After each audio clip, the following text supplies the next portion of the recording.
Congresswoman Harriet Hageman joins me now, and I hope to stay on your good side, ma'am, after seeing that grilling on Secretary Mayorkas. But look, they tell you it's working in that hearing, and we find out a couple days later that the border's up 30% more illegal crossings. You know, we were all very frustrated at that hearing. I was near the end of the time for the questioning, and I had sat there for several hours within about 3 to 4 feet from Mr. Mayorkas. And you can see the frustration that I had as I questioned him. He did lie. He lied about the border. He lied about what they've done in terms of suppressing the First Amendment rights of American citizens. He lied about fentanyl. He lied about the children. They've lost 85,000 children that have come across that border. This administration has failed in every way possible when it comes to border security. Mm-hmm. I refer to Joe Biden and Mayorkas as the two largest human traffickers, drug smugglers in U.S. history, and they are.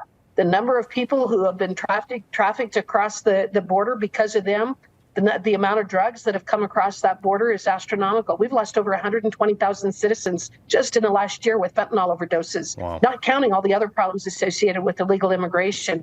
Right. And he needed to be called out. Well, Congresswoman, I actually just had the pleasure of being in Wyoming myself. So, I got a chance to spend some time with some of the good folks out on the plains, and there is no patience for this. And I see that in your voice. When you go in, it's like it was such a refreshing sound to hear somebody actually be like, yes, I'm as angry as my constituents. Fix the problem and tell me why why you can't make it, as we see Trump take off in his plane.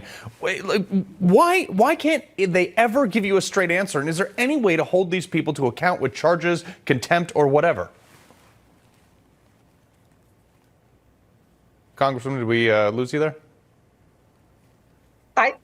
Oh, okay. Yeah. How do we hold these people accountable? Well, for one thing, we bring them into the hearings like this. And I absolutely believe that there is an appetite in Congress right now to hold Mayorkas, to hold Christopher Wray, to hold Merrick Garland, and ultimately to hold Joe Biden accountable for the horrible decisions that they've been making, as well as their corruption. So we're building the case. We're building this brick by brick, and we're building the foundation so that we can demonstrate to the American people that they have committed impeachable offenses. Mm-hmm. And that's part of what these hearings are for. That's part of what we're doing. We're questioning them. We're getting them on the record under oath. And we're going to be holding them accountable for the terrible decisions that they're making. And yes, when I come out to Wyoming and I visit with my constituents, I can tell you that they are fed up. They're fed up with this administration. They're fed up with the lies. And they're fed up with what the Biden administration is doing to our country. Yeah. So I'm not alone. I think that I'm just really channeling people when I have the opportunity to question these agency heads. But you know what? If they're going to take those positions, they ought to be subjected to critical questioning. They ought to be able to and ought to have to answer our questions. Yeah. This is a republic. They work for us, not the other way around. And I'm going to make sure that I'm always going to hold their feet to the fire when they come in front of my committees. Yeah, noble concept I don't think they understand. Congresswoman, we really do appreciate your time.